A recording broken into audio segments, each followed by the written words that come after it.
Bom dia, meus queridos, minhas queridas. Hoje nós encerraremos a matéria de competência. Então, quero dar alguns recados paroquiais, certo? Eu não sei o que está acontecendo, se meu Mercúrio está retrógrado, não sei o que está acontecendo, se eu preciso alinhar meus chakras, mas eu estou com um problema no Zoom e no Mudo. Estão tentando me boicotar. O Zoom não está convertendo as minhas aulas, porque depois que termina a aula, aí eu fecho a sala e ele fica convertendo para virar um MP4, que é o que eu subo para vocês no YouTube. As minhas aulas estão convertendo atrasado. Então, eu terminei de converter hoje de manhã a aula do 5º período que aconteceu na noite de quinta.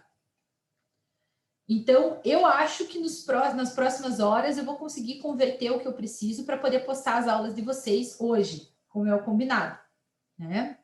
Mas assim, não sei explicar por que aconteceu isso. E daí, ontem, assim que a gente terminou a aula, eu fui tentar acessar o meu Moodle e olha o que aconteceu. Usuário inexistente ou sem inválido. Então, não sei, assim, estou sendo boicotada real, pessoal. Então, a hora que eu conseguir recuperar tudo que eu mandei para vocês aqui no chat, eu vou postar lá também. Já falei com a Juliana, que é a nossa secretária do curso, né? Já conversei com o professor Dirceu, parece que o professor Fernando também está com esse problema, e depois que eles mexeram lá para arrumar algumas coisas no Moodle, para fazer algumas melhorias, alguns professores perderam o login. Eu realmente espero que a disciplina ainda esteja lá e com todas as coisas que eu postei até agora para vocês. Né? Isso eu espero que sim, para não ter que repostar tudo. Se tiver, eu reposto tudo, não tem problema. O que eu vou fazer por hora, pessoal? Para que a gente não fique completamente desassistido. Nós vamos para o plano B, certo? Já que nós temos um plano B, vamos para o plano B. Então, o que eu farei? Eu coloquei para vocês um link para uma pasta lá no Moodle, certo? Eu imagino que esse link ainda esteja lá. Então, o que eu farei? O que eu estou fazendo nesse exato momento enquanto eu falo com vocês? Eu estou copiando esses slides, os mesmos slides que eu mandei aqui para vocês, e estou colocando naquela pasta, que é a pasta que vocês têm acesso, certo? Uma pasta chamada Processo Penal 1. Eu estou colocando aqui na semana 12, jurisdição e competência. Ah, já está lá. Já está lá, pessoal. Inclusive, as questões já estavam lá também. Ah, arrasei, que tranquilo. Então, beleza, então já estava lá na pasta, pessoal.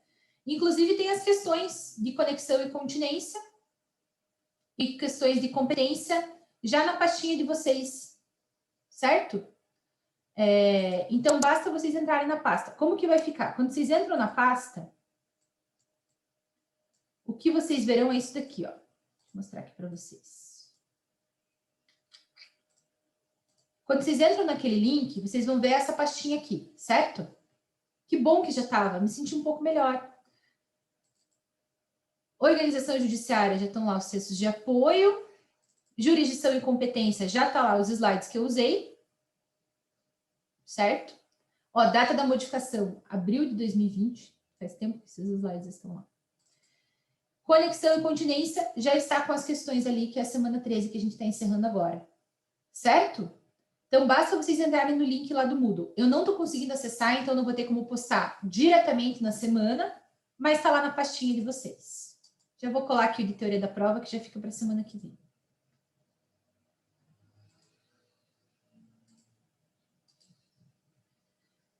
Certo, pessoal? Então, vocês não ficam sem acesso ao conteúdo, está disponível lá na pasta. Se alguém perguntar lá no grupo da turma, vocês podem mandar o link da pasta para a pessoa. Falar, pessoal, o prof está sem acesso, entrem lá no link da pasta. Nada como sempre ter um plano B, né? Aqui tem plano B e plano C. Se essa pasta não funciona, eu mando um link para vocês também dela e tudo resolvido. Crio outra pasta no Dropbox. Oh, Deus! Certo, pessoal? Então, hoje a aula é mais curtinha para dar tempo de vocês fazerem os exercícios. A gente vai terminar a prerrogativa e o tempo que sobrar, você não vai assistir Naruto com o teu irmão, certo? Mais novo. Você não vai jogar Among Us, você não vai ver o jornal, você vai fazer os exercícios, certo? E se você tiver alguma dúvida, eu não estou com acesso ao Moodle, mas se você tiver alguma dúvida, eu posso deixar aqui o chat, de repente, da aula aberto, e vocês podem perguntar no chat que eu vou respondendo vocês, certo? Se não vou deixar minha câmera aberta, vocês não são obrigados a ficar olhando para minha cara, sobretudo que eu fiz peeling com a minha irmã, dermatologista, estou inteira descascando como uma cobra, né? Então, vocês não merecem ficar olhando para minha cara mais do que vocês precisam. A minha sorte é que o Zoom tem um filtro, né? O Zoom sempre deixa a gente gata, não importa o que a gente faça, ele passa um reboco na nossa cara e a gente fica sempre bonita. Mas eu fecho a minha câmera, deixo o chat aberto. Se vocês tiverem dúvidas, vocês podem tanto abrir o microfone de vocês e falar, quanto perguntar para mim aqui no chat. Tranquilo? Ah, prof, não vou ter dúvida, prefiro fazer o exercício sozinho, eu vou sair da sala. Não falta, não tem problema, quem quiser sair pode sair, quem preferir ficar para fazer os exercícios pode ficar para tirar as dúvidas, certo? O ideal é que vocês tentem fazer sozinhos, né? Eu acho que é importante que vocês tentem fazer sozinhos, que vocês tentem pesquisar, que vocês olhem no material, porque esse movimento de pesquisar, ele é importante, né? Prof, quanto tempo para entregar? Vocês não precisam me entregar. Esse exercício é uma lista de exercício de fixação, certo? Então, eu não vou cobrar que vocês me entreguem. O que eu vou fazer é corrigir na aula que vem, e daí o ideal é que vocês tenham feito para vocês poderem aproveitar a correção, certo? Mas não precisa me entregar não, Raif, bem tranquila. Beleza, pessoal? Estamos em casa? Então, vamos terminar o nosso conteúdo ali de prerrogativa. E daí... Nossa, gente, esse Zoom é tudo. Eu queria poder usar ele na minha vida. Eu tô descascando tanto. Vocês não têm noção da mocreia que eu tô nesse momento. E o Zoom não mostra isso para vocês. Viva a tecnologia, gente. Que bênção. Ai, ai. Vamos lá. Professor, é um pouco de oversharing isso. Eu sei. Eu não tenho segredos com vocês. Beleza, foi aqui que a gente parou. Então, vamos lá, pessoal. A gente conversou ontem sobre a importância da gente entender a origem, o propósito da prerrogativa de função. E eu destaquei para vocês a importância da gente afastar o julgamento de injunção política para evitar qualquer tipo de influência positiva ou negativa sobre o julgamento. Da mesma forma, gente, que o réu pode ser amigo do juiz, amigo do promotor numa cidade pequena, sobretudo se ele for prefeito, se ele for deputado, ele também pode ser inimigo. É muito comum que nas cidades pequenas esses núcleos andem muito perto. Até mencionei para vocês o quão interessante é a gente analisar ali o caso Evandro, em que todos os jornalistas reiteram várias vezes durante o episódio o quanto a juíza Anésia era amiga do prefeito, né? Então, é interessante a gente ver como essas dinâmicas funcionam. Não estou querendo dizer que a Anésia fosse corrupta, que não faço a mínima ideia, gente. Não conheço o trabalho dela. Não tenho como criticar nem como elogiar. O que eu estou querendo dizer é que, a partir daquele episódio, fica bastante claro como essas amizades, essas proximidades podem se desenvolver. Quando a gente tira da cidade, quando a gente tira do município, do juiz monocrático e coloca num colegiado, além da gente ter o efeito de retirar aquele processo de um ambiente que pode ser facilmente manipulado, a gente ainda tem o efeito de colocar na mão de um colegiado. Se é um colegiado responsável pelo julgamento, a pressão política é menor. Nós não temos uma decisão individual. Nós temos ao menos 3 desembargadores que conjuntamente serão responsáveis por aquela decisão. Então, a gente retira aquele fardo de um juiz monocrático. A gente retira o peso do juiz monocrático de tomar decisão sozinha. Existe uma previsão, pessoal, aqui eu vou fazer um parênteses para contar algo para vocês, tá? Existe uma previsão na lei de drogas e que, em casos de organizações criminosas, caso o juiz monocrático de primeiro grau se sinta inseguro de sentenciar sozinho, ele pode sentenciar com mais 2 colegas. Lembra que eu falei isso para vocês, quando eu fui falar da figura do juiz, da possibilidade de ter uma decisão colegiada em primeiro grau? Então, vejam como a estratégia do órgão colegiado ela é utilizada para a proteção do magistrado e para a proteção da independência desse magistrado. Quando ele tem retirado de si a pressão da decisão, de decidir de forma monocrática, né? Ele se sente mais seguro para decidir da forma que ele acha mais correta. Então, o órgão colegiado ele também protege essa independência do julgador, porque não foi o Marco Aurélio que decidiu, foi a terceira Câmara, foi a segunda Câmara, foi a primeira Câmara, certo? Então, essa é uma estratégia para a gente retirar a pressão política, porque normalmente quem tem foro privilegiado é político, é alguém que está envolvido nesse contexto político, certo? Segunda questão, pessoal. A gente também garante que o julgamento será realizado por juízes experientes. Isso evita perseguição a juízes que ainda são iniciantes, né? A juízes que decidem de forma monocrática e, em tese, pelo menos, garante uma decisão com mais qualidade. Porque aqueles juízes já têm um tempo de carreira, né? Eu já expliquei para vocês, se não expliquei, eu explico agora, como se dá a evolução na magistratura. Então, até você chegar ao cargo de desembargador, você percorreu um longo caminho. De sorte, pessoal. De sorte, pessoal. Que você... Oh, Deus, deixa eu tomar um gole de chá. Eu tô morrendo de medo, porque eu vi meu sócio na segunda-feira, cada um no seu canto, né? Mas ele foi diagnosticado com Covid ontem. Ai, rindo de nervoso. Mas a gente não chegou a ficar no mesmo ambiente, sabe? A gente se viu, a gente chegou de carro no escritório, ele subiu na minha frente, foi para a sala dele, eu subi e fui para minha sala. E é uma em cada ponta do escritório. Mas ainda assim eu tô com medo. Ainda que a gente não tenha se cruzado. E eu tô tossindo fazendo tempão já, porque vem mudança de estação, eu tenho muita rinite. E a rinite me dá coriza e tosse, sempre. Com a garganta incomodada, assim, quando muda de estação.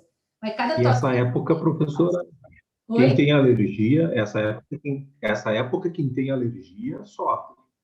Não sei, porque eu também tenho crônica e nossa, sim, não é fácil. Não, e eu fui me apaixonar por tá coçando os olhos. Né? E agora eu moro com o meu gato e mais 2 gatos. Ai, gente, olha, é pelo de gato para tudo que é lado, Marco. Tem dia que eu acordo que eu quero morrer.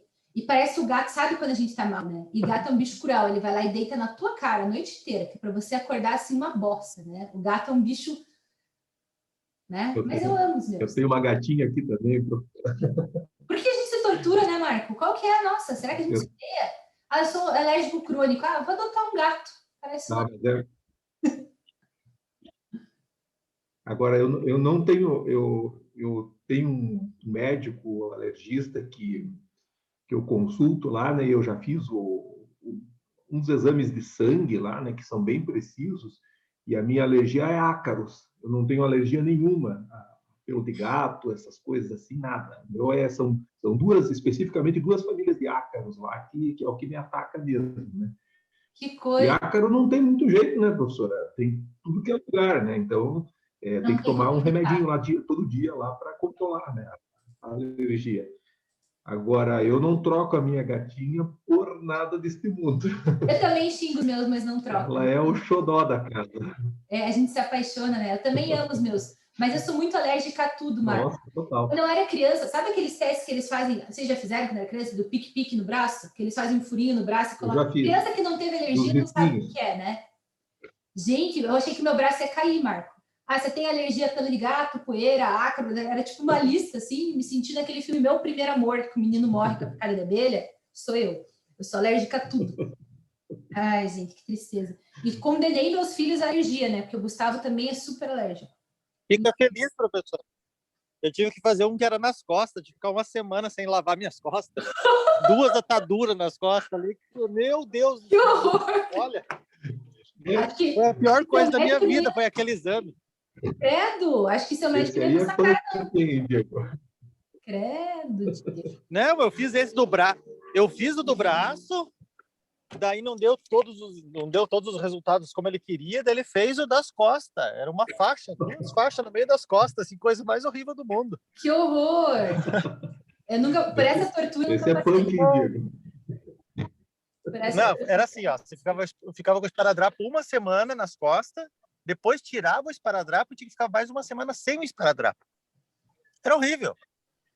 Que horror! Foi o pior exame que eu já fiz na minha vida. Mas resolveu o teu problema? Se resolveu o problema, valeu a pena. Mais ou menos, ele só descobriu que eu tinha alergia a um BHT lá, um negócio, mas não tem cura. Não adiantou nada. Que ódio, né? Ai, ai. A pior coisa médica que eu já fiz foi tirar a amígdala, gente. Que coisa horrível, mas valeu a pena. Mas foi horrível. Eu fiquei louca de dor, gente. Eu dava soco na parede de dor. Você consegue imaginar uma pessoa tá com tanta dor e dá soco na parede?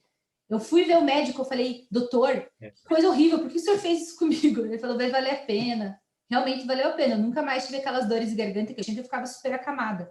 Mas, gente, que tortura. Por isso que a gente tem que dar graças a Deus quando a gente tá saudável, né?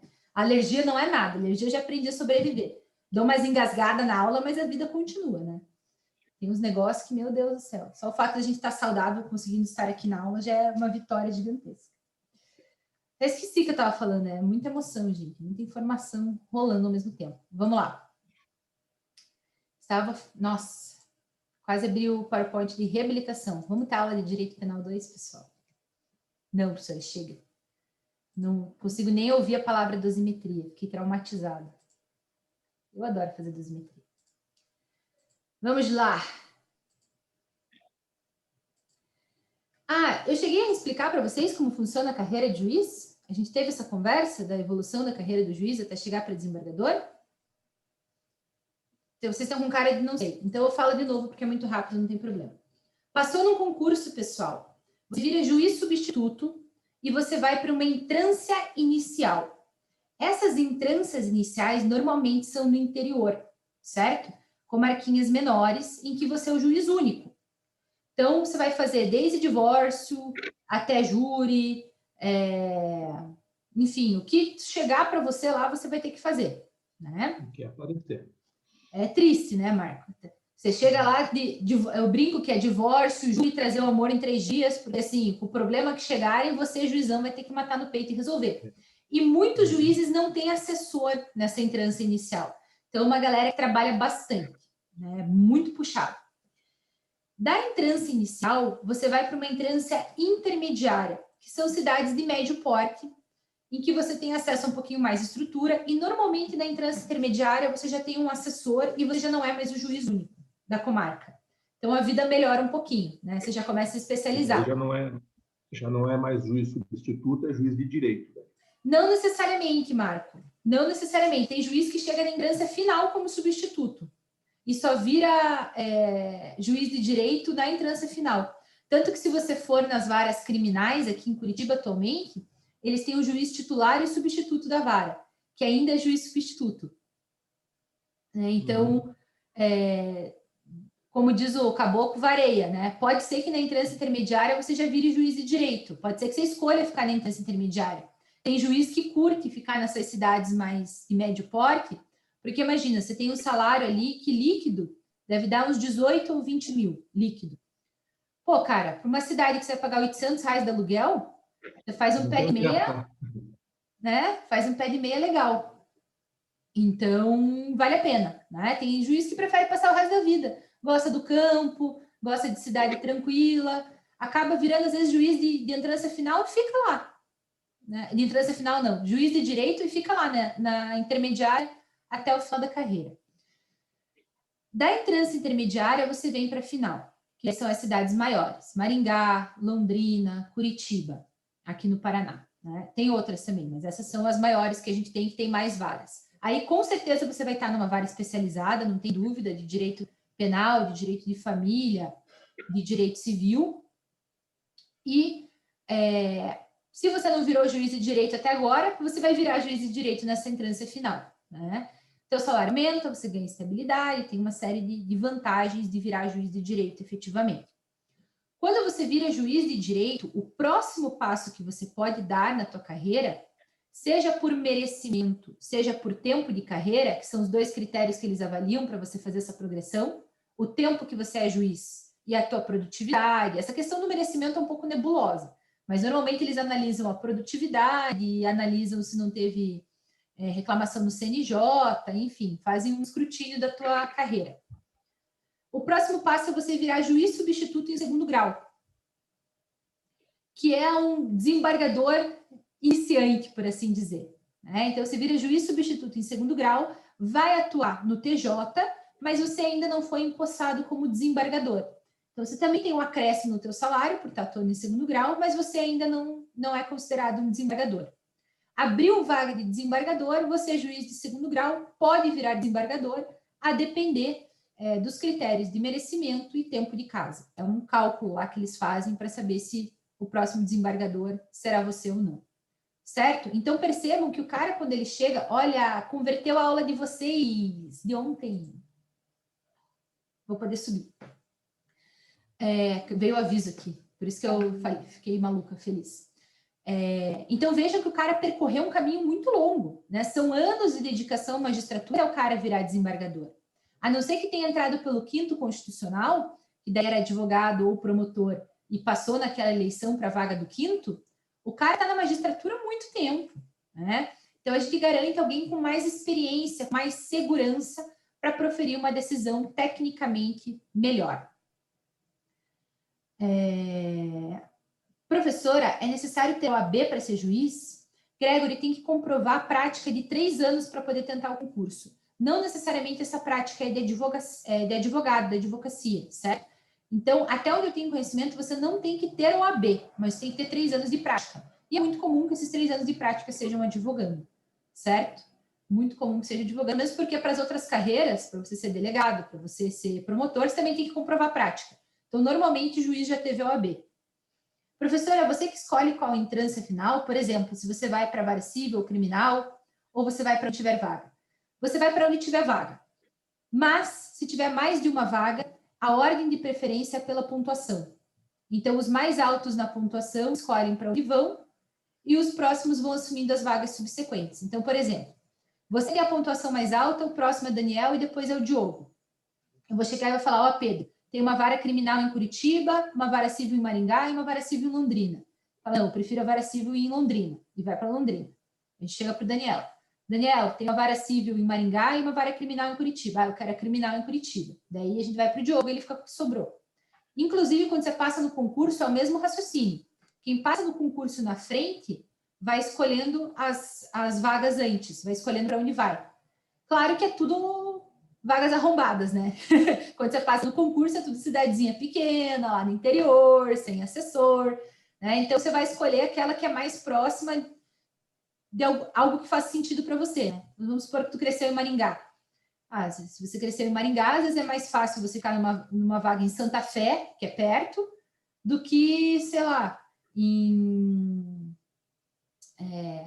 tô tentando pensar alguma cidadezinha pequena para o sul. Sei lá, não consigo pensar em nada, meu cérebro deu tela azul, do que ficar longe de Maringá, né? Se você cresceu em Curitiba, às vezes vale mais a pena você ter uma vaga na Lapa, alguma aqui mais perto, do que para o interior. Então, é nessa ordem que você vai escolhendo, certo? Mas isso no caso dos juízes estaduais, né, prof? No caso, a trajetória enquanto magistrado. No juiz federal não é tão diferente assim, viu, Raíssa? O que acontece é que o juiz federal é por região, né? Então, você tem uma área maior que você pode caminhar. Mas no caso dos juízes federais, é basicamente o mesmo caminho, só que sabendo que a tua área abrange do Rio Grande do Sul até o Paraná. Então, pode ser que a vaga que abra seja no interior de Santa Catarina. Oi. Perdão pela voz, pelo amor de Deus. Por isso que eu nem estou usando áudio, né? Imagina, meu amor. Mas, por exemplo, eu tenho 2 primos que são juízes federais e uma prima que é juíza estadual. Uhum. Dos 3, o único que penou de interior por interior até chegar perto da capital foi a minha prima, que é juíza estadual. Os outros 2 já foram direto para a capital.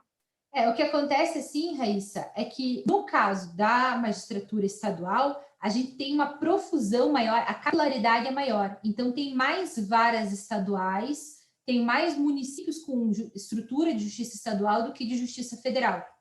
Então, isso já torna o caminho para a capital mais curto na justiça federal. A segunda questão que faz com que isso aconteça, Rai, é que na Justiça Federal eles têm feito menos concurso e a gente está com mais deficiência de juiz. Então, está abrindo vaga na capital muito rápido. Muito rápido. Coisa que não está acontecendo na magistratura estadual, porque a própria musculatura estrutural da Justiça Estadual é maior que da Justiça Federal, né? No sentido de pessoas mesmo, de capital humano. Então, a magistratura federal realmente é um caminho muito mais rápido. Quando eu fiz escola da magistratura federal, que eu achava que eu queria ser juíza, imagina, eu não ia suportar ser juíza. Isso foi em 2013. Um dos meus amigos, eu não tinha prática na época ainda. Eu tinha que fazer mais 2 anos de prática para poder tentar o concurso de verdade, né? Então, eu tentei o concurso que abriu naquele ano para treino. Não passei na primeira fase, mas fui muito bem. Faltou 1 ou 2 questões. Escola da Magistratura Federal é muito boa para quem quer esse concurso. Eu levei bem a sério e fui muito bem na prova. Eu acho que mais um ano, 2, é capaz de eu conseguir passar. Mas um dos meus amigos já tinha o tempo suficiente e tentou esse mesmo concurso. E ele passou. Eu lembro que isso era 2015, quando ele passou. Em 2017, ele estava em Curitiba. Foi assim, ó. E eu tenho amigos da magistratura estadual que estão há 7, 8 anos no interior. E tem toda uma questão política. Ô, professora. Diga, Mari. A minha prima foi o caso contrário. Ela passou, ela é estadual, ela passou, ficou um tempão aqui em Curitiba. Aí ela saiu de Curitiba, ela foi para Cascavel, ficou 2 anos em Cascavel e agora ela está aqui em Matinhos. Que interessante, pode acontecer. Pode acontecer de ter vaga de substituto em Curitiba, vir direto para Curitiba e ela ter titularizado em Cascavel ou ter titularizado em Matinhos. É possível também, né? Esses caminhos são bem malucos, gente. Oi? Não, só falei que eu entendi. Desculpa, eu que não te entendi. Então, esses caminhos são bem malucos porque dependem de uma série de questões. Toda vez que abre vaga, a preferência é para quem quer ter mobilidade. Então, vamos supor que abriu vaga para abrir concurso, certo? E você é substituto em Curitiba. Mas você prefere ser substituto em Matinhos, que é onde tem praia. Matinhos é menor? É menor. Você vai ter menos estrutura? Vai ter menos estrutura. Mas você tem uma puta casa em Matinhos e você quer morar em Matinhos. O que você vai fazer? Você vai pedir a vaga em Matinhos e vai abrir uma vaga de substituto em Curitiba. Se ninguém quiser essa vaga de substituto em Curitiba, ela vai para o concurso. Para quem estiver entrando agora. Então, é uma rede complexa, assim, sabe? De fatores que vão abrir as vagas ou não. O que é um fato é que você entra como substituto e você titulariza em alguns anos. Né? Vira juiz titular, que é o juiz de direito. Dica, nunca chame o juiz, mesmo que ele seja substituto, de juiz substituto. Tá? Chama todo mundo de juiz de direito, para não fazer inimizade. Né? Não tem que fazer inimizade. Chama todo mundo de juiz de direito, que é mais seguro para você. Não vai jogar na cara do cara que ele é substituto. Chama ele de senhor doutor juiz de direito, que ele vai ficar feliz com você. E um juiz feliz, gente, é um advogado feliz também, né? Na advocacia, a gente tem que saber lidar com esses jogos de cintura, assim, de todo mundo se sentir, né, devidamente honrado. Vamos lá. A prerrogativa, pessoal, primeira coisa que a gente tem que ter em mente, ela é do cargo e não da pessoa. Nesse momento, o nosso amigo governador Little Mouse, que está governador, ele detém prerrogativa de função. Não porque ele é o Little Mouse, mas sim porque ele está governador. Então, a prerrogativa é do governador, do cargo governador, e não da pessoa Ratinho. Se o Ratinho não for reeleito, no primeiro dia em que ele não estiver no cargo, ele já não tem mais a prerrogativa de função. Certo? No dia seguinte, ele já não tem mais a prerrogativa de função. Então, ela está atrelada intimamente à altitude do cargo. É uma prerrogativa da pessoa e não acompanha a pessoa. Vamos supor que em 2022 a gente finalmente tome consciência da cagada que a gente fez como sociedade e não reeleja o nosso amigo Bolsonaro. Professora, você pode falar de política na aula? Não sei, mas também caguei, estou falando. Vamos supor que ponha a mão na consciência e fale, não, cara, realmente, acho que a gente tinha comido cocô naquele ano, foi uma má ideia, não rolou. Tá tudo bem, vamos, tente outra vez, né? E daí você vai votar na direita, na esquerda, problema seu, né? Só tem que votar em alguma pessoa que tenha o Tico e o Teco, não só um dos dois, né? Se for um cara, não me importa, pode ser o cara mais à direita do mundo, não tem problema. Se a pessoa conseguir, né, conjugar uma frase aí, de repente unir uma frase complexa com sujeito, predicado, né, já tá show, né? Que já faz dois cargos presidenciais que a gente tem pessoas com dificuldade de formar uma sentença, né? Então, ter de volta o presidente capaz de formar uma sentença completa já vai ser show de bola, já vamos ficar mais contentes, né? E tá complicado. Desde Dilma, a gente tem essa dificuldade. Vai ser um ganho enorme. Ai, gente, tá complicado, né? Você veja que não há um problema com a direita e com a esquerda, né? Que Dilma também tinha essa dificuldade. Os discursos dela eram meio sem pé nem cabeça. E eu acho que o Bolsonaro conseguiu ser pior do que a Dilma, né? Então, complicado. E daí a gente não reelege o Bolsonaro. No dia seguinte, ele não tem mais prerrogativa de função. Mas nas eleições de 2024, a gente elege ele deputado estadual, certo? Porque ele sempre vai ter o fandom dele. Todo político tem o seu fandom, né? Então, ele se reelege para outro cargo, com certeza. Se ele não se reeleger presidente, ele se reelege para outra coisa. Muda a altura da prerrogativa junto com o cargo, certo? Ele não fica para sempre ex-presidente com prerrogativa de função eterna. Maior exemplo disso é o nosso amigo ex-presidente Lula, certo? Luiz Inácio Lula da Silva foi julgado em primeiro grau, certo? Foi julgado em primeiro grau porque não era mais presidente. Se não é mais presidente, não tem mais prerrogativa. A prerrogativa é de quem detém o cargo, ela não é da pessoa. Por que é tão importante a gente estressar isso, pessoal? Por que é tão importante a gente destacar isso? Porque por muitos anos a gente fez com que a prerrogativa de função acompanhasse aquela pessoa para além do cargo, se ele tivesse cometido os delitos exercendo a função. Então, por exemplo, a gente sabe que o Lula cometeu, ou pelo menos em tese cometeu. Eu sou desconfiada, então eu acho que cometeu, né? Mas a minha opinião não me importa.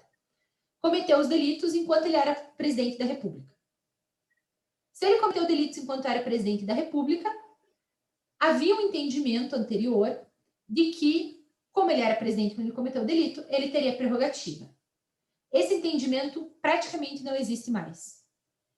Esmagadora maioria, entendimento mais do que majoritário consolidado, que deixou o cargo, não existe mais a prerrogativa. Certo? Então, essa foi uma mudança que a gente teve, que é bastante mais recente. A senhora está venenosa hoje, né? Ai, gente, eu tô irritada. Tô vendo as eleições chegando e tô ficando puta da cara já. Eu amo eleição. Eu sou aquela pessoa que assiste todos os horários eleitorais. Eu amo de paixão tudo que envolve eleitoral e as eleições. Mas ultimamente, gente, dá até uma gastura. Né? Ai, prof, mas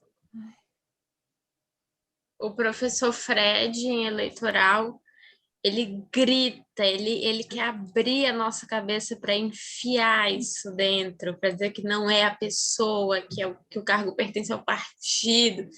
Ele entra assim que só falta mesmo pegar o bisturi e abrir o cérebro. Vocês vão sair com isso aqui dentro da cabeça.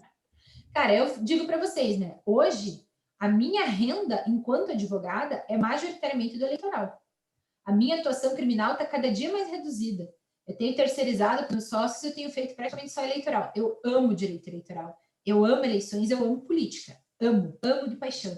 E acho que, por muitos anos, a gente evitou falar de política na faculdade.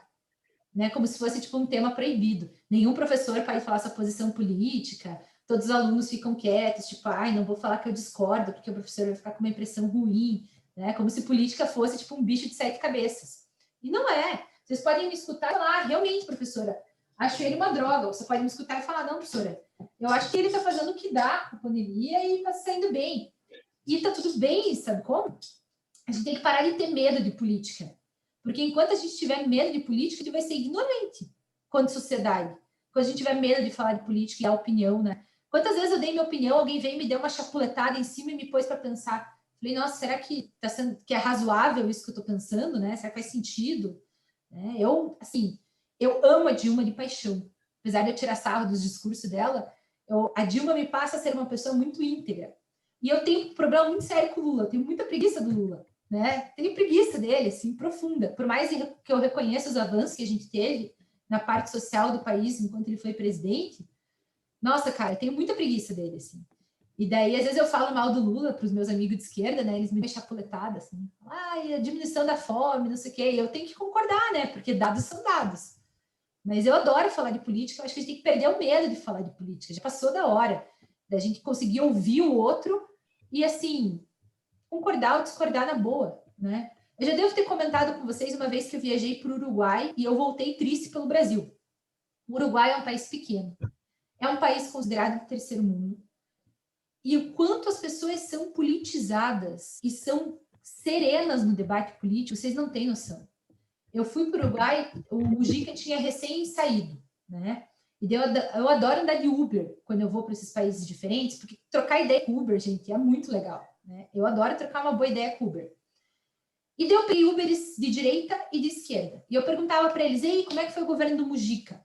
Porque eu simpatizo muito com o Mujica. Eu li o livro do Mujica, eu acho ele uma figura assim muito peculiar, muito inteligente, muito sábia, muito à frente do seu tempo, né? Um cara meio doido. Emblemático. Né? Eu acho ele o máximo. Eu falei, e como é que foi o governo do Mujica? É um cara emblemático. Totalmente emblemático. Totalmente. Daí eu falava, e como é que foi o governo do Mujica? Aí o cara começava a conversa assim, eu sou de esquerda. Pô, o governo do Mujica na parte social foi fantástico.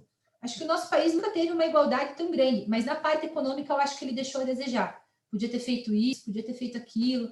Acho que foi assim, poderia ser melhor. Aí eu entrava no carro, e aí como é que foi o governo do Mujica? Cara de direita. Bom, eu sou de direita, né? Então a primeira coisa que eu olho é a parte econômica. Eu achei que a parte econômica o cara deixou a desejar. Foi ruim por causa disso, foi ruim por causa daquilo, mas na parte social a gente teve uma evolução legal, aumentou o nosso acesso à escola. Eu falei, cara, que inveja, né? Era tudo que eu queria no meu país. Que a gente pudesse sentar, conversar e o cara de direita falasse, pô, achei fraco isso. É maturidade. Maturidade política, gente. Isso é maturidade para falar de política. Ai, gente, eu falei, que inveja de vocês, gente. Vocês têm uma opinião parecida, vocês reconhecem o bom, reconhecem o ruim e dialogam sobre isso como pessoas adultas. Lá no Brasil não tem isso, meninas, pra gente, né? Uhum. Ai, gente, parecia uma realidade alternativa. Falei, gente, que loucura. E todo Uber que eu pegava para dar rolê ali no centro, porque eu falo pouco, como vocês podem perceber, né? Adoro bater papo. Eles vinham me contar, porque essa estátua, a estátua do fulano fez isso, fulano fez aquilo. Cara, se você perguntar pra gente o que é a Praça do Homem Nu, ninguém sabe, cara, o que é aquilo, o que são aqueles peladão, quem fez os peladão, o que significa os peladão. A gente não sabe. Tipo, a gente não sabe nada da nossa cidade, a gente sabe pouco da cultura do nosso país. Ai, gente, eu voltei de lá chateada, assim. Feliz pelo Uruguai, mas chateada por nós. E já pensando na carnificina que vai ser as eleições 2022, com a polarização de novo em Lula e Bolsonaro. Vai ser uma carnificina, assim. Vai ter briga no grupo, aquele grupo da família que você demorou tanto para recuperar teu espaço, né? Você voltou para o grupo da família, perdoou, né? Voltou aquele primo que não concorda com você, tá lá no grupo, vocês estão amigos de novo, sofrendo a pandemia junto, né? Vão brigar em 2022, gente, né? Vai ter a cisão do grupo da família de novo. Ai, não, prof, não. Quem votou no Bolsonaro já continua cancelado, vai continuar cancelado pro resto da vida, acabou, morreu. Mas, professora, uma coisa que eu queria perguntar. Eu sou uma grande simpatizante de Brasília. Eu realmente amo Brasília. É uma curiosidade mesmo.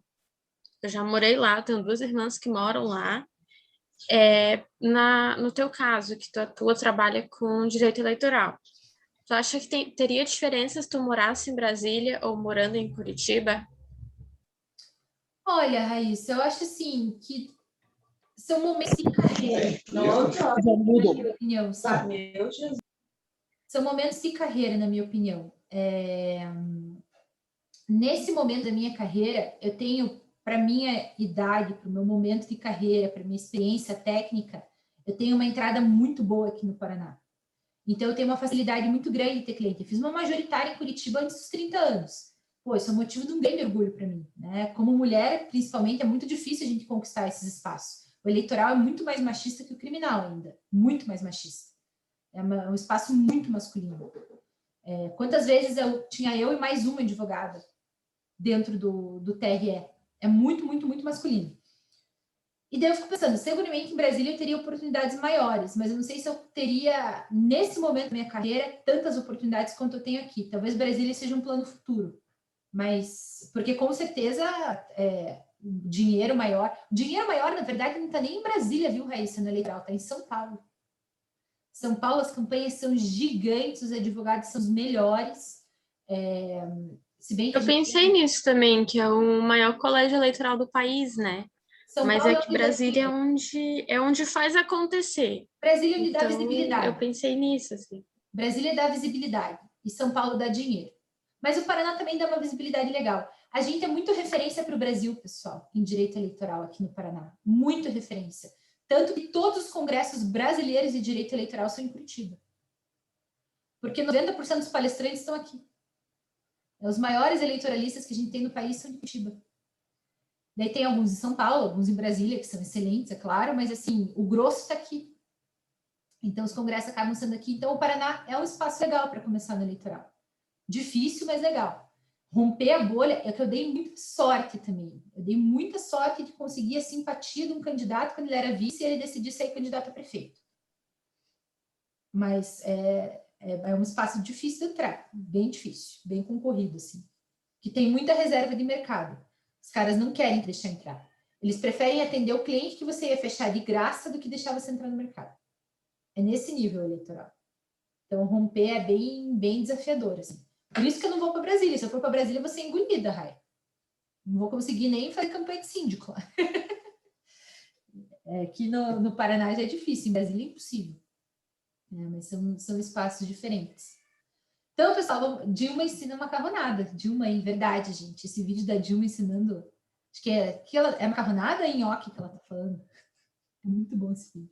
Meu vídeo preferido de discurso ruim da Dilma é o discurso da rótula do abacaxi. Se você nunca viu, esse é um pouco o lado B dos discursos da Dilma, mas é o meu preferido, gente.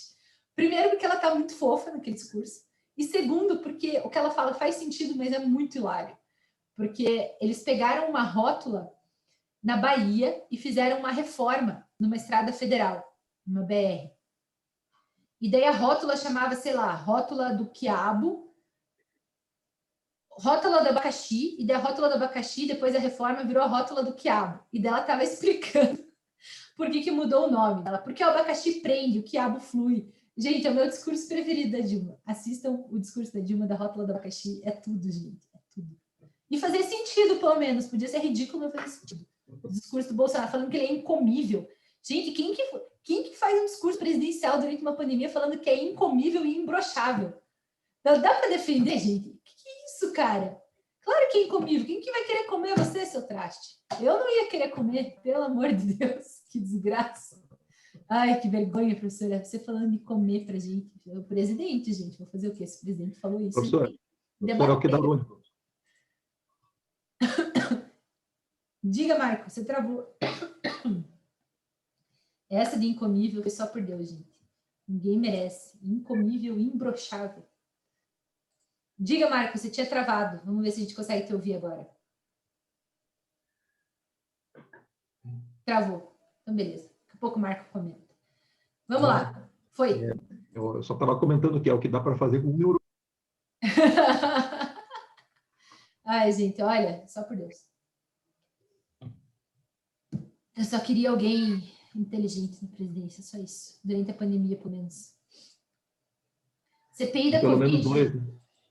Se vocês estão vendo a CPI da Covid, vejam, gente. É um misto de raiva com sei lá o que dá, de curiosidade. Ontem eu estava torcendo para a Cátia Abreu, gente, a Cátia da Motosserra. Cátia da Motosserra deu uma surra. Ai, prof, eu já tô escolhendo qual o sabor de pizza que vai terminar a CPI da Covid. Pois é.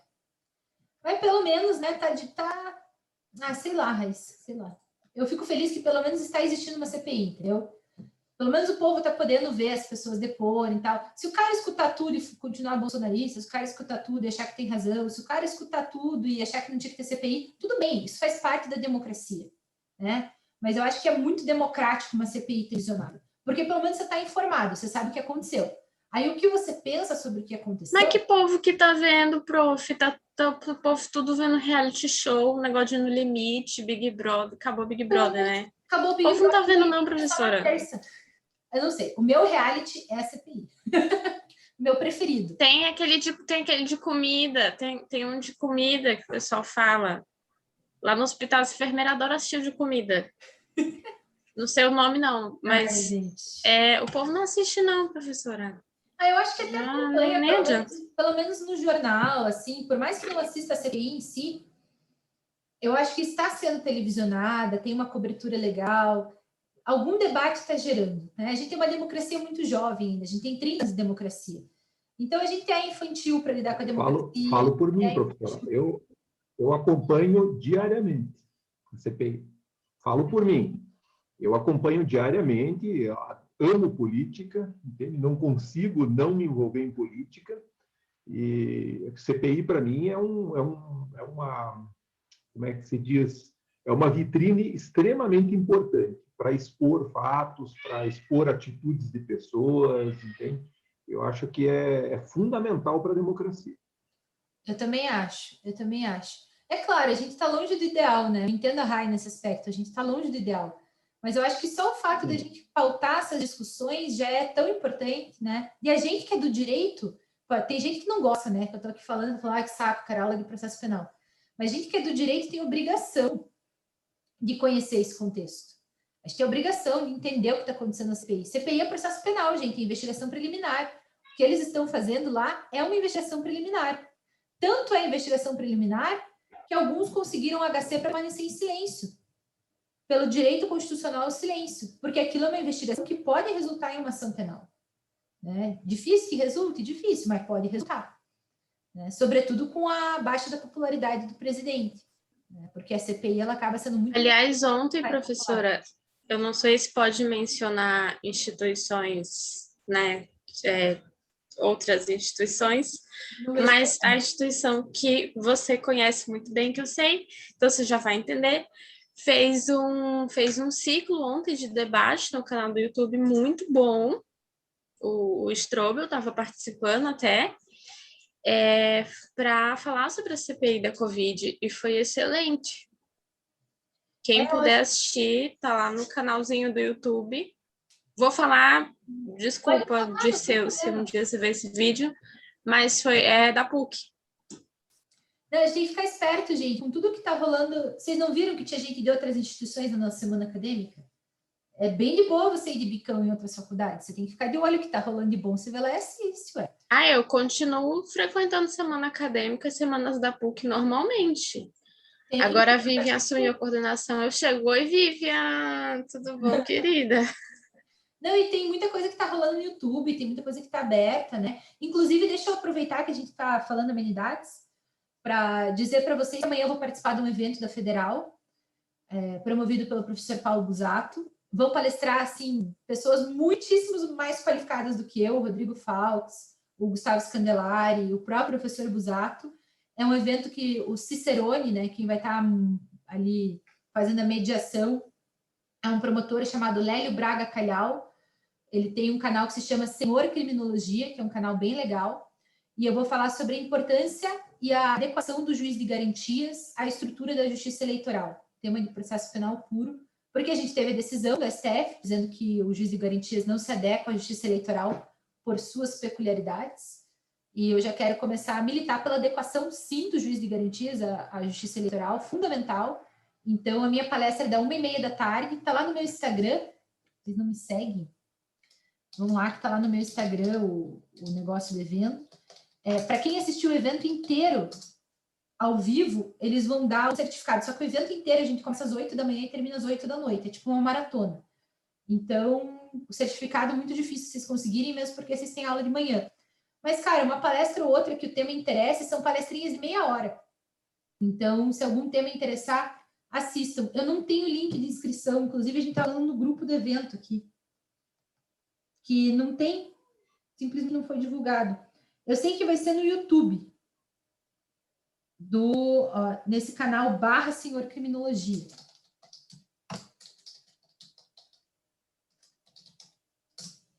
Se eu conseguir informações, eu mando para o Dip e mandar para vocês. Mas eu não recebi ainda. Deixa eu até olhar aqui no grupo do WhatsApp. Pode ser que eles deixem no formulário, professora. Muitos congressos que eu tenho acompanhado, eles têm deixado o formulário na própria descrição do YouTube, porque a galera está com dificuldade de compartilhar link. Olha lá, o que eu recebi agora no grupo. Olá, Alecrim. Para ver as palestras, basta acessar o YouTube, nesse canal aí. Para ver, não precisa de inscrição. Para ter certificado, se tudo der certo, conforme estamos planejando, haverá links no chat durante a palestra para os participantes preencherem e darem a presença.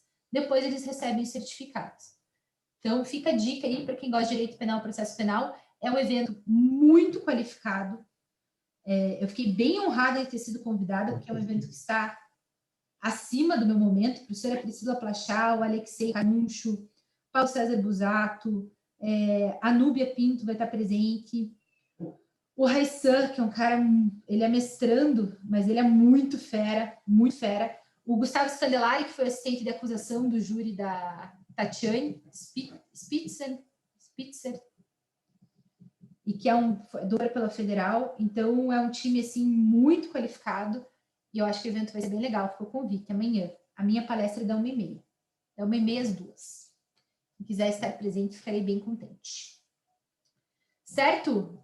Vamos terminar o conteúdo, que falta bem pouquinho, e daí essa última meia hora vocês vão fazer os exercícios. Pessoal, nos crimes comuns, a gente vai ter a aplicação da prerrogativa de função para determinar o espaço que aquela pessoa vai ocupar dentro da estrutura da justiça estadual ou da estrutura da justiça federal. Esses são os crimes julgados pelo judiciário, certo? Os crimes de responsabilidade, pessoal, são os crimes que são julgados pelo legislativo. Também existe prerrogativa de função nos crimes julgados pelo legislativo. É evidente que um vereador não vai ser julgado pelo Senado, certo? É evidente que uma pessoa que detém um cargo municipal não vai ser julgada pelo Senado. Então, a gente tem esse escalonamento de prerrogativa de função, tanto nos crimes comuns quanto nos crimes de responsabilidade. É claro que existem diferenças essenciais entre os dois espaços, né? A resposta sancionatória é diferente, um vai ter como pena a pena restritiva de liberdade, nos crimes de responsabilidade a sanção é a perda do cargo e dos direitos políticos. Nos crimes comuns existem alguns tipos penais fechados, nos crimes de responsabilidade os tipos penais são abertos, mas a racionalidade da prerrogativa de função é a mesma, tanto para os crimes comuns quanto para os crimes de responsabilidade, certo? Então, o raciocínio por trás do escalonamento é o mesmo, ainda que as características desses passos sejam bastante diversas. Distribuição da competência vai se dar por um critério de simetria. Os ocupantes de cargos mais altos são julgados pelos mais altos tribunais. Deputado federal, senador, presidente da República, pelo STF. Governador, deputado estadual, pelo STJ. Prefeito e vereador, pelo TJ de cada estado. Certo? Tá nos slides, não vou dar tempo de vocês anotarem. Qualquer coisa, depois vocês entram lá na pastinha e pegam um slide. Outros cargos, pessoal, que a gente precisa saber da existência da prerrogativa de função.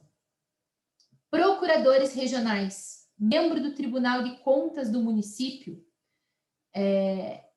não deveriam ser julgados pela STJ, mas sim pelos tribunais de justiça. No entanto, se vocês pegarem ali o artigo 105.1a da Constituição Federal, vocês verão que constam ali os procuradores regionais.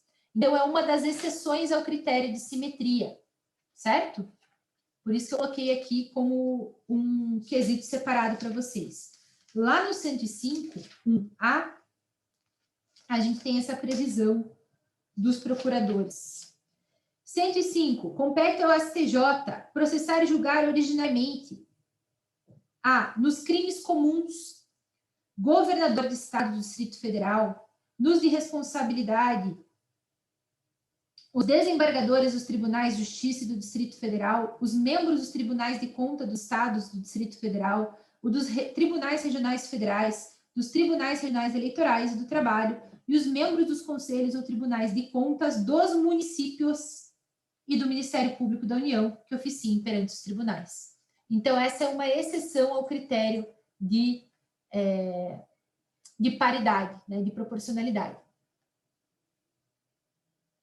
Sim, pode me enviar as atividades depois, mas não precisa nem me enviar as atividades, viu? Aqui tem aluno pedindo para sair, dizendo que está com problema, pode sair, vai tranquilo, não precisa me mandar atividade, vai com Deus, boa sorte para resolver o seu BO. Então, onde que vocês verão, pessoal, a responsabilidade ali do STJ? Artigo 105, vocês vão ver os julgamentos originários do STJ. Professora, são 2 exercícios para enviar ou apenas um? Não é para enviar nenhum, pessoal. Para vocês fazerem. É uma lista com vários exercícios que a gente vai corrigir e uma lista com exercício comentado para vocês verem a racionalidade da resolução por trás. Primeiro resolve a lista, que eu mandei aqui, no PDF. Depois resolve os exercícios comentados, porque é mais para vocês verem qual que é o caminho percorrido. Mas nada precisa me mandar, tá bom? Tudo a gente vai corrigir juntos, são exercícios de fixação. A gente combinou ontem que eu ia fazer uma lista de fixação para vocês e eu trouxe a lista hoje, mas não precisa me entregar, tá bom? Tranquilo? Então, beleza. Fiquem em paz. Sobre esse artigo 105.1a, pela simetria, esses procuradores dos tribunais de contas dos municípios deveriam ser julgados pelo Tribunal de Justiça de cada estado, tá? Isso se fosse pela simetria, mas porque está na Constituição, vale o STJ, é isso, né? Exatamente. Exatamente. Perfeito. Isso. Você entendeu perfeitamente. Tá. Outra competência que está na Constituição que pode gerar alguma confusão para vocês. Artigo 108. Vejam lá. No artigo 108, pessoal, a gente tem lá: compete aos tribunais regionais federais processar e julgar originariamente. E ali na letra A, a gente tem a seguinte confusão: membros do MP do Distrito Federal são julgados como se fossem membros federais pelo TRF ou estaduais pelo Distrito Federal. Lembrando que o Distrito Federal tem essa característica dúplice. O município e estado, por assim dizer, né? O Distrito Federal tem essas características dúplices. E daí é esse questionamento: TRF1 ou Tribunal de Justiça do Distrito Federal? E a gente tem a resposta ali no TRF, que vai ser de acordo com a vinculação, né? Então, olha lá: processar e julgar originariamente os juízes federais da área de sua jurisdição, incluídos os da Justiça Militar e do Trabalho, nos crimes comuns e de responsabilidade, e os membros do Ministério Público da União, ressalvada a competência da Justiça Eleitoral. O entendimento, portanto, pessoal, é que os membros do MP Distrito Federal serão julgados pelo TRF, certo? E não pelo TJ do Distrito Federal. Última exceção, pessoal, é a questão da vinculação regional à autoridade. Então, vamos lá. Se o juiz paranaense for acusado de homicídio em Manaus, ele vai ser julgado pelo tribunal dele, ou ele vai ser julgado, que seria o TJ Paraná, ou ele vai ser julgado pelo TJ do Amazonas. O que vocês acham?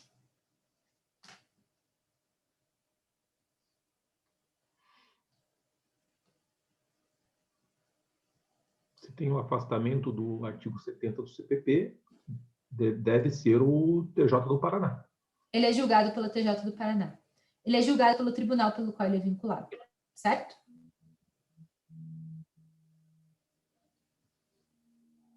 Vamos ver só mais esse slide. Ocupante de cargo ou exercente de função que goza de prerrogativa perante o Tribunal de Justiça e comete crime federal será julgado pelo tribunal de origem ou pelo Tribunal Federal. Então, a gente já viu que entre tribunais da mesma jurisdição, tribunais estaduais, a gente dá preferência para a prerrogativa do juiz, certo? Que seria o tribunal de origem. Mas e se a gente tem um conflito de competência de matéria? Se existe um conflito de competência de matéria, pessoal, a gente vai conjugar a prerrogativa dando prioridade para a matéria. Prestem muita atenção. Juiz estadual que comete crime federal vai ter a prerrogativa de ser julgado em segundo grau, mas a gente tem que respeitar a matéria. Então, ele vai ser julgado pelo TRF. Conseguiram entender? A gente conjuga a matéria com a prerrogativa. Sim. Ele não vai para o TJ. Ele vai para o segundo grau. Mas para o TRF. O segundo grau federal. Exatamente. Porque a gente não pode permitir... O segundo grau federal. Isso. A gente não pode permitir que um tribunal estadual faça o julgamento de uma causa federal, porque a gente tem uma incompetência absoluta, que é a incompetência na matéria. Certo? Pessoal, o último slide que eu quero trabalhar com vocês é com relação ao exercício efetivo do cargo. A gente tinha uma súmula, a 394 do STF, que era de 99, que dizia o seguinte: fim do cargo ou a função, o sujeito será julgado como qualquer um diante da justiça comum. Então, a gente teve o afastamento dessa súmula e começou aquela discussão que a gente teve no início da aula. E aí, fim do cargo, o cara continua com a prerrogativa, o cara perde a prerrogativa, o que que acontece? Nós tivemos uma DIN em 2005 que nos dizia o seguinte: ainda que cessasse o exercício ou cargo da função, o sujeito mantém a prerrogativa de função. Então, o STF declarou a inconstitucionalidade desse dispositivo, certo? Essa lei, a Lei 10.682 e o artigo 84 do CPP, conjugados, diziam para nós o seguinte: não importa que o cara não exerça mais a função, ainda pode existir a influência política, ainda pode existir uma espécie de contexto em que ele tenha uma influência positiva ou negativa no processo dele, então a prerrogativa de função deve permanecer. No entanto, desde 2005, com a DIN 2797, a gente tem esse entendimento superado e voltamos às nossas origens, de que encerrado o cargo, encerra a prerrogativa de função. Saiu do cargo, seja porque acabou o exercício do mandato, seja porque pediu exoneração, enfim, independente da razão, saiu do cargo, acabou a prerrogativa, certo? Findou o cargo, deixou de existir a prerrogativa. Com isso, pessoal, a gente encerra a aula de hoje e vocês têm meia horinha para fazer a lista de exercícios. Eu vou fechar aqui a minha tela, certo? Vou encerrar a gravação da aula de hoje. Obrigada a quem nos assiste no futuro.